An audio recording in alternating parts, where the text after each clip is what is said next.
Hello, welcome to my channel. My name is Karen. My channel is Karen Chronicles or Karen Chronicle Reads. I don't quite remember because it has been a while since I've made a bookish video or that I've uploaded like consistently. I uploaded like a few weeks ago of a travel vlog to Memphis, Tennessee. On my Instagram story, I uploaded a poll and I asked people, what video should I film? The #1 video was My Boyfriend Chooses My TBR.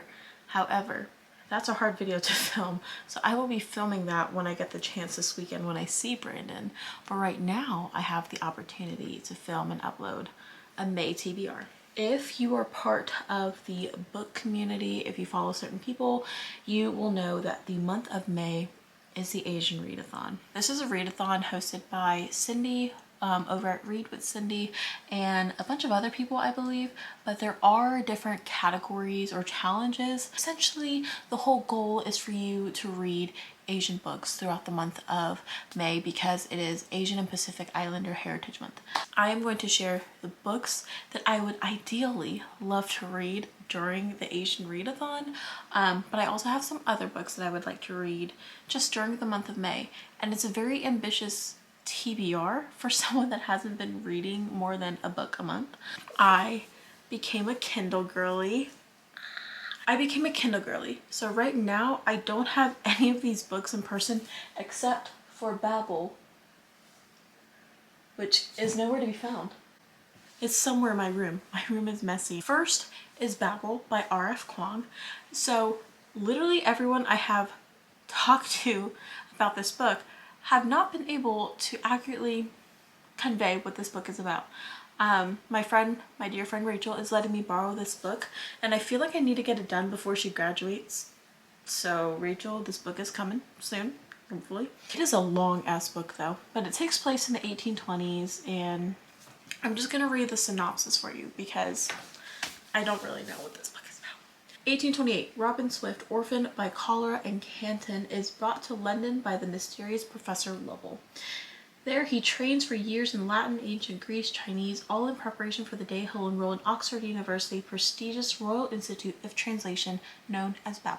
Babbel is the world center of translation and, more importantly, of silver working, the art of manifesting the meaning lost in translation through enchanted silver bars to magical effect. Silver working has made the British Empire unparalleled in power, and Babbel's research in foreign languages serves the Empire's quest to colonize everything it encounters. So essentially, this book is about colonization. Or it's done through silver. Like, I think that's one of the only fantastical parts of this book. So far, this book has been really easy to read.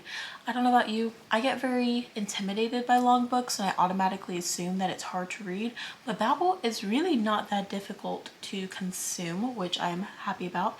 I think I'm already about 60 pages or so in. Really not that far, but the story is kind of good. So I am currently reading While Time Remains, a North Korean defector's search for freedom in America. If you have been on this channel for the last few years and you've kind of kept up with what I've been reading, you would know that I read the first book by Yeonmi Park called In Order to Live. So this book, from what I understand, is about Yeonmi Park's freedom in America after she escapes North Korea. I love reading emotional memoirs. However, as I was reading this, I realized that I really needed to find another book or audiobook that will kind of offset or balance out like the sadness of this book that it brings on. So I picked up an audiobook called Permission to Speak by Samara Brown. How to Change What Power Sounds Like, starting with you. So she is trained in theater. She's an actor. She's a wonderful public speaker, and she actually trains women in leadership and business and actors on public speaking. So I looked at the chapter titles, and they have titles such as Breathe, Size, Emotion, Pitch, Tone, Sounds, Words, Heroism. And so this is only 8 hours long, which is the perfect length. She has a wonderful voice. I would hope so for someone who's writing a book about this. I absolutely love her writing so far. It's very relatable. It keeps my attention. and I don't do really well with audiobooks unless it's like a memoir. And but this has been really helpful to offset and kind of balance what I'm reading with While Time Remains by Yeonmi Park. So now I'm gonna get into my Asian Readathon TBR, and I feel like I upload one every year. I think I have like 1 or 2 Asian Readathon TBRs, but I don't think I've ever completed an Asian Readathon. I want to change that this year. I have 2 books listed, just as books that I just want to read in general that are written by Asian authors. The first one being Rage Becomes Her, The Power of Women's Anger by Soraya Chemly. And it reads, following in the footsteps of classic feminist manifestos like The Feminine Mystique and Our Bodies Ourselves, Rage Becomes Her is an eye-opening book for the 21st century woman, an engaging, accessible credo offering us the tools to re-understand our anger and harness its power to create lasting positive change. I am a very emotional person. Depending on who you are, you may or may not know that. I feel my feelings very deeply, and I don't always understand them, even though I feel them. And so female rage is something that I love seeing in like films and things like that, or reading about. But when it comes to me personally, I need a little bit of help. So I think I am going to enjoy this, and I love that it's a nonfiction, just to kind of balance out all of the fiction that I want to read this month. Second book is The Beekeeper of Aleppo by Christy Lefteri, and it reads, this unforgettable novel puts human faces on the Syrian war with an immigrant story of a beekeeper, his wife, and the triumph of spirit when the world becomes unrecognizable. Immediately the cover caught my attention, and so did the synopsis. So this is just a book that I would love to read if I have time, including Rage Becomes Her. First challenge is to read a book written by an Asian author. If I even complete that this month, that would be amazing. I actually have a book club with my friends in my hometown, and so I decided that we will be reading a Asian author this month, and so I'm not sure what it's going to be yet, but I might do a whole video on that in the future. The second challenge is to read a book featuring a friendship between at least 2 Asian characters, and I chose Tomorrow and Tomorrow and Tomorrow by Gabrielle Zevin, and it reads, let the games begin, from the New York Times bestselling author of The Storied Life of A.J. Fikry, a glorious and immersive novel about 2 childhood friends, once estranged, who reunites as adults to create video games, find an intimacy in digital worlds that eludes them in their real lives. Everyone that I have seen has said that this is a beautiful book, that it's amazing, that I should read it.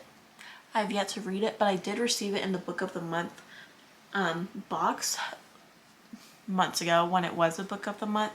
But I'm very excited to read this one because it's just been popular everywhere that I look, and it's written by a mixed Asian author, so we're gonna read it. Third challenge is to read a book written by an Asian author and or featuring an Asian character that is focused on identity and self-discovery. I feel like there are so many different books out there about this, but I decided to throw in Minor Feelings, An Asian American Reckoning by Kathy Park Hong. I have tried to read this book in the past, but I just wasn't in the mindset for it, and I have a feeling that I will be in the mindset for it this month. But I think it's basically a book composed of essays written by the author talking about this intersection of identity and being Asian American and having immigrant parents, Asian immigrant parents. And so I am very excited to read this, because I bet there are going to be a lot of relatable feelings in this memoir and this nonfiction book. I am Asian American myself. My mom was an immigrant. The fourth challenge is to read a book written by an Asian author and or featuring an Asian character that shows them going on an adventure. Okay, I did not choose a book for this challenge because I was like, I could honestly assign Tomorrow as this book, or for this book for this challenge. Do they go on an adventure? We shall see. I may or may not read a book according to this challenge. Last challenge is to read a book featuring an Asian character who's either a hot mess, famous, or eccentric.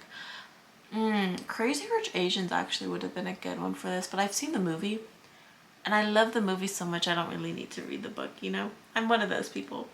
But I looked at the Storygraph collection for all of the books for the different challenges, and the Kiss Quotient popped up by Helen Huang, and I have yet to read this book. I realized I have a really weird relationship with the romance genre, or how it's done and how it's written, and so I haven't picked up a romance book in quite a while. But I think I'm going to try and read the Kiss Quotient this month for this challenge. I'm not sure if the main character is a hot mess or whatever, but that's just what people I guess say, and that's why it was on this list. This was just a quick and short video to get back into the YouTube world, because not that I have more time this summer because I'm still working full-time and I'm still going to be a student, but I am out of a reading slump and I am reading, and I think it's because I purchased a Kindle. So my Kindle has been helping me out a lot. I have lots of videos planned for this month, including my boyfriend chooses my TBR and me reading Emily Henry books this month. We'll figure it out. I hope you enjoyed. If you did, please give this video a thumbs up, please subscribe, and I'll see you in my next video. Bye everyone.